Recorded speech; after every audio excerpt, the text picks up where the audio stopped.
TRS పార్టీకి వ్యతిరేకంగా కేంద్ర ప్రభుత్వం బీజేపీ పార్టీ ఆగడాలు ఏది ఉన్నాయో వాటిని ఎండగట్టే విధంగా మీరు మహేశ్వరం నియోజకవర్గంలో అనేక కార్యక్రమాలు చేసిరనేసి విన్నాము. వస్తారు మీరు చేసినటువంటి కార్యక్రమాలు ఏదైనా కార్యక్రమాలు అంటే ఏం చెప్తారు? నేను మొట్టమొదటిగా సబితా ఇంద్రారెడ్డి గారు మహేశ్వరం నియోజకవర్గంలో తను ఇంతకుముందు అనేక పదవులు అనుభవించినప్పటికీ కూడా ఇక్కడ స్థానికంగా వచ్చేసరికి మాత్రం నన్ను సబితా ఇంద్రారెడ్డి గారు ఎంచుకొని నాకు ఇక్కడ వర్కింగ్ ప్రెసిడెంట్గా నన్ను నియమించడం, అధికారం లేదు అప్పుడు, అధికారం లేని సమయంలో అనేక సందర్భాలలో నా పైన చాలా విపరీతమైన ద్వేషంతో టీఆర్ఎస్ ప్రభుత్వము చాలా ఇబ్బందులకు గురి చేసిన మాట వాస్తవము. అయినా కూడా నేను ఎక్కడ లొంగలేదు, ఎక్కడ భయపడలేదు. సబితా ఇంద్రారెడ్డితో పాటే నేనుండి ఎలక్షన్లో 2019లో 18-19లో ఆమె ఎలక్షన్లో ఆమె గెలుపులో భాగంగా నేను కూడా క్రియాశీలకమైన పాత్ర నేను పోషించిన. ఆమె బీఆర్ఎస్ పార్టీలోకి వెళ్ళిన తర్వాత మమ్మల్ని కూడా ఆహ్వానించింది, మీరు బీఆర్ఎస్ పార్టీకి రండి, ఇంకా కాంగ్రెస్ పార్టీలో ఏమీ లేదు అన్నటువంటి పరిస్థితి ఉండే. అప్పటికి నిజంగా చెప్పాలంటే కాంగ్రెస్ పార్టీలో చాలా వరకు ఆమె ఇక్కడి నుంచి అందరినీ తీసుకుపోవడం జరిగింది. కానీ వాస్తవానికి పార్టీ అధికారంలో లేకున్నా కూడా ప్రతిపక్ష పార్టీలో కాంగ్రెస్ పార్టీలో ఉండి కాంగ్రెస్ పార్టీని గ్రౌండ్ లెవెల్ నుంచి పార్టీని బలోపేతం చేసిరని విన్నాం.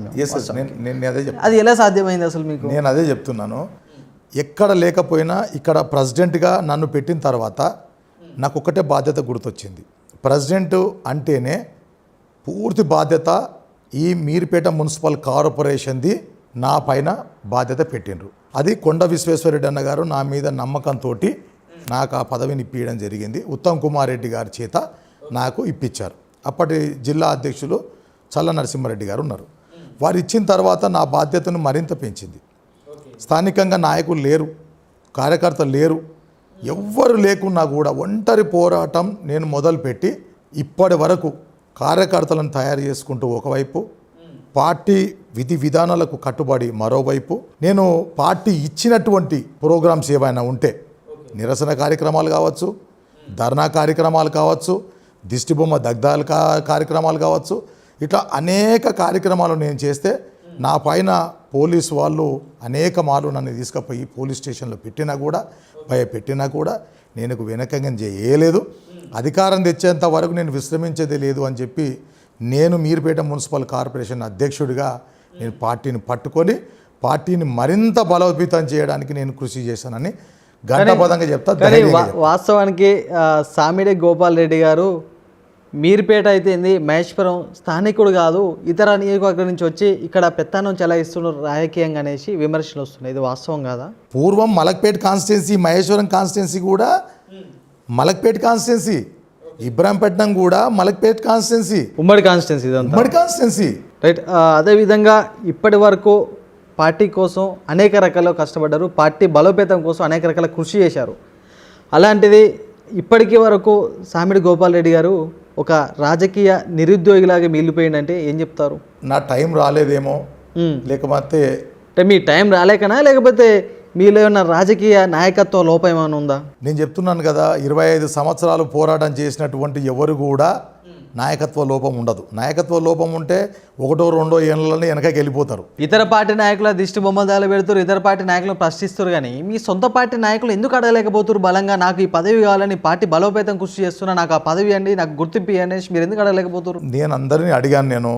నేను అందరికీ అడిగాను. కాకపోతే నాలాగా కష్టపడ్డ వాళ్ళు చాలామంది ఉన్నారేమో, నాకు తెలియదు. అడిగినా కూడా పదవులు ఇవ్వట్లేరంటే మీరు ఆ పదవులకు అర్హుడు కాదా? నేను గతంలో నేను చేసినటువంటి నా ప్రొఫైల్ మొత్తం తీసుకుంటే స్టిల్ ఇప్పుడు ఉన్న ఎమ్మెల్యేలకు కూడా నా ప్రొఫైల్ లేదు. ఇప్పుడున్న ఎమ్మెల్యేలకు కూడా నా అంత సీనియారిటీ లేదు, నేనంత కష్టపడ్డ పనులు లేవు, ఎవరు చేయలేదు. అట్లాంటి ఎమ్మెల్యేలు కూడా ఎమ్మెల్యేలు అయినట్టు ఉన్నారు. కాకపోతే నేను నమ్మేది మాత్రం ఒకటే, కాంగ్రెస్ పార్టీని, రెండవది నా అదృష్టాన్ని. నేను పదవులు వస్తేనే పని చేస్తా, రాకపోతే ఇంట్లో కూర్చుంటా అన్న నేచర్ నాది కాదు. పార్టీకి పని చేయాలా, నా టైం వచ్చినప్పుడు ఖచ్చితంగా వస్తుంది, వచ్చినప్పుడు నాకు అవకాశం ఉంటుంది. నిన్నగాక మొన్న వచ్చి పార్టీలో పదవులు అనుభవిస్తున్న వాళ్ళని చూస్తుంటే అసలు వాస్తవం మీకు ఏమి అనిపించట్లేదా? ఖచ్చితంగా ఉంటుంది. నేను కష్టపడ్డాన్ని, నేను ఏమీ కాలేకపోయినా నిన్నగాక మొన్న వచ్చిన వాళ్ళు అదే రీజన్ అంటే నేను అదే చెప్తున్నా కదా, నేను అదృష్టాన్ని నమ్మేటోన్ని, భగవంతుని ఆశీస్సుల కోసం ఎదురు చూస్తోన్ని. సో భగవంతుని ఆశీస్సులతో పాటు నాకు మా రేవంత్ అన్న గారి ఆశీస్సులు కూడా అవసరము, మా పీసీసీ గారు ఆశీస్సులు కూడా అవసరం, మాకు లోకల్గా కేఎల్ఆర్ గారు, మా మల్రెడ్డి రంగారెడ్డి అన్న, వీళ్ళందరూ ఆశీస్సులు నాకు అవసరమే. వాళ్ళు ఎప్పుడు ఆశీర్వదిస్తారని నేను కూడా వెయిట్ చేస్తున్నా. వాస్తవానికి కేఎల్ఆర్ గారు ఎక్కడి నుంచి వచ్చి మొన్న జరిగినటువంటి ఎన్నికల్లో ఇక్కడ పోటీ చేయడం జరిగింది. అయితే కొత్తగా వచ్చిన నాయకులు ఎవరైనా సరే, మీరైనా మేమైనా ఇంకెవరైనా సరే, అంటే వాళ్ళకు గ్రౌండ్ రియాలిటీ తెలియదు. ఇన్ని రోజులు నియోజకవర్గంలో ఎవరు కష్టపడ్డారు, పార్టీని బలోపేతం చేసిన ఎవరు, పాత నాయకులు ఎవరు, కొత్త నాయకులు ఎవరు అనేసి కొంచెం కన్ఫ్యూజ్ అనేది ఉంటుంది. అలాంటి నాయకుడు మిమ్మల్ని గుర్తిస్తారనే నమ్మకం ఉందా? ఉంది. ఆ నమ్మకంతో వారికి నేను సహచరుడిగా ఉన్నా. వారు చెప్పిన ఆదేశాలు ఏ ఉన్నా నేను తూచా తప్పకుండా పాటిస్తున్నా. వారు ఏ ప్రోగ్రాంలు ఇచ్చినా కూడా నేను చేసుకుంటూ ముందుకెళ్తున్నా. వారితో పాటు మాత్రం నేను కష్టపడడానికి నేను సిద్ధంగా ఉన్నా. ఆయన కూడా 6 నిమిషాలు కష్టపడే వ్యక్తే. కాకపోతే ఒక మాకు కేఎల్ఆర్ గారికి ఏంటంటే, నేను 26 సంవత్సరాలు